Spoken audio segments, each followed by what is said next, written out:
I ghosted my family and fiancé after what my sister did.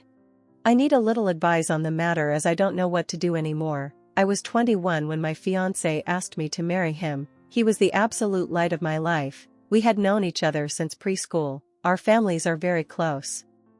He would come and have dinner with us on a daily basis and vice versa. He doesn't have any siblings, but I have 2 older sisters, which is very important as he was also very close with them. We grew up together. When we started dating, I don't think our parents stopped celebrating for weeks.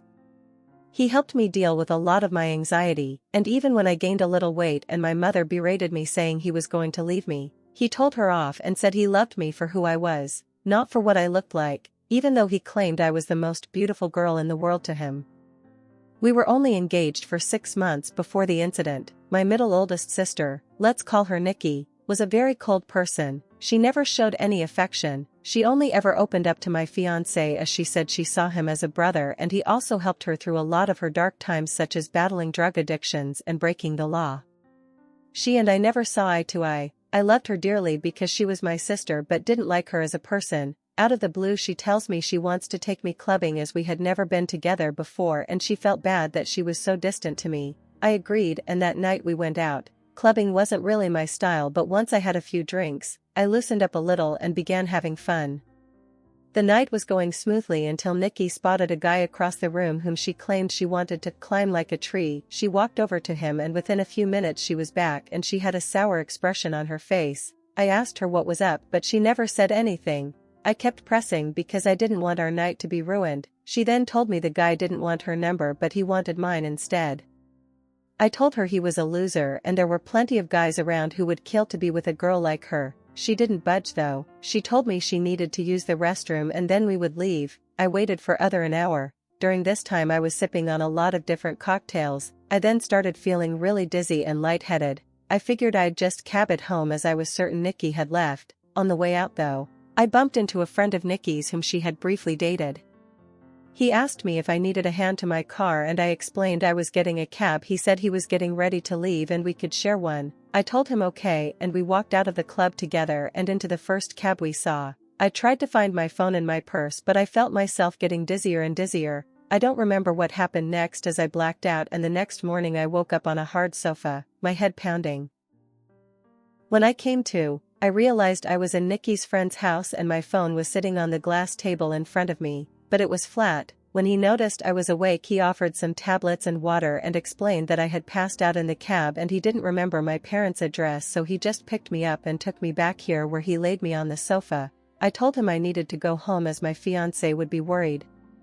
He called a cab and I left. When I arrived at my parents' house, my mother, father, Nikki, my fiancé, and his parents were all standing in the living room. I thought they were worried about me but the instant I opened my mouth my fiancé asked how could I do this to him. I tried to explain that my phone went flat but he then went on screaming about how could I cheat on him. I was baffled. Why would he think that? I tried to explain the night's events but I kept getting cut off.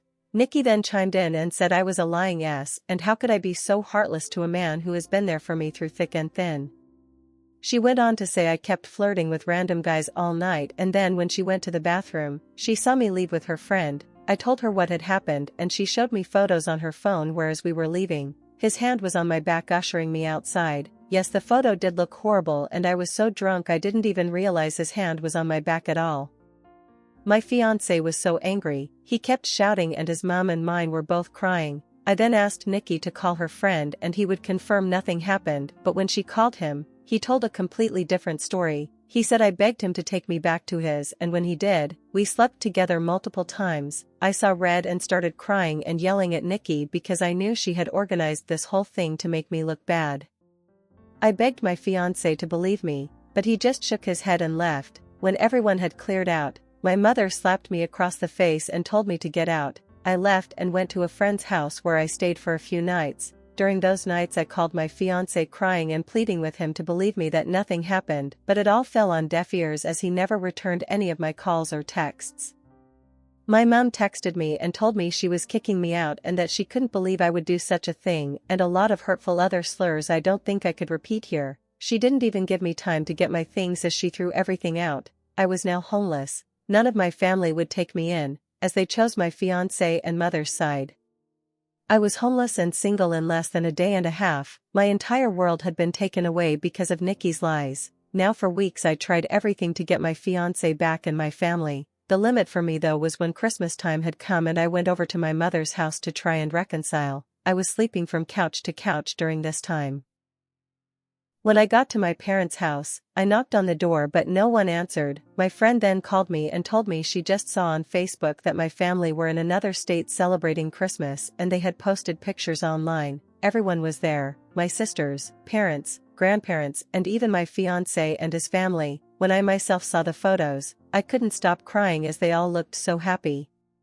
I cried for days and days before deciding to block them all. I even returned my engagement ring. My friend knew someone a couple hours away who was looking for some help in his restaurant, and he even had living arrangements above where he worked so I could get rent at a cheap price and work at the same time. I wanted to start over with my life as it hurt me that Noon took my side and they all left me to fend for myself.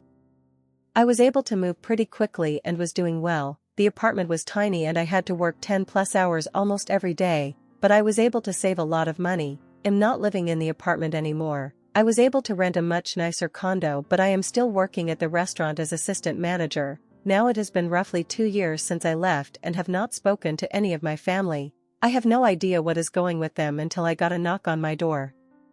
It was my ex-fiancé. I was shocked to say the least. All these feelings came rushing back and all I wanted to do was jump into his arms. But then I remembered the pain I had felt and tried to slam the door in his face, but he stopped it and asked that I let him explain. He said that Nikki had gotten married and she had confessed that she lied about the situation because she had found someone she loved so much and realized what a horrible thing she had done. I asked him how he found me and he said my friend told him. My entire family had been trying to get in touch with me and want to see me. I told him I needed time to see if I even wanted to have them in my life. He left and I have been a mess since. I don't know what to do. I know I will never ever forgive Nikki. She could rot for all I cared, but it's hard because my other family and fiancé didn't know she was lying. But I also felt like they abandoned me too quickly without letting me explain my side. I don't know if I should forgive them. Update. Wow guys, I don't even know where to begin. I am honestly so grateful for all the support, advice, beautiful messages, and awards you guys have gifted. I wish I could personally thank each and every one of you, and I did try my best to reply to every message. You guys are honestly so amazing and I cried reading all the comments. My heart has never been so touched with the amount of love and support I got on this post, and I am so sorry if it took too long to post an update. I was honestly in so much shock I didn't know how to cope with it.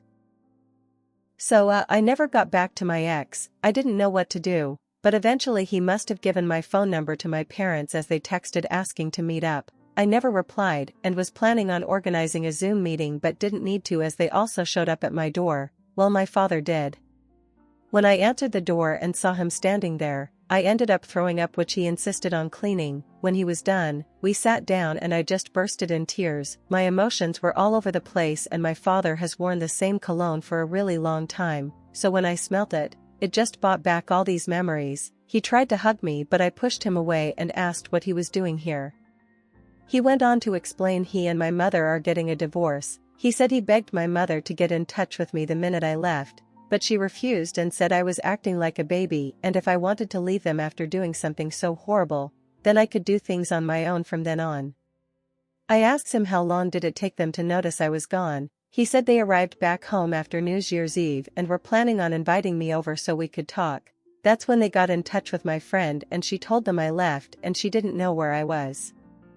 I asked him why didn't he listen to my side of the story and why did they throw me away so easily. He just started crying. He said he never meant for things to get so out of hand and he wishes more than anything he could take it all back. I said when they found out Nikki was taking drugs and had dropped out of HS, they didn't throw her away. Instead we all went on a holiday so she could focus on things besides drugs, and during that trip, she got hooked on alcohol and each time they defended her over and over. He said he had no idea my mother was going to kick me out. He thought it was going to be for a few days but then they decided last minute to spend Christmas out of state. My mother apparently promised him I would be allowed back home after they got back. I said she threw away all my stuff but he said everything was still there and she lied about that. I asked him what has happened to Nikki and he said she is dead to him. He wants nothing to do with her but my mother has been crying to him, asking to forgive Nikki as she is not well and they had already lost one daughter, they cannot lose two. He blocked my mother and Nikki and has been on my ex's case about finding me. My ex caved in when my dad said he blocked my mother and Nikki and told him where I lived.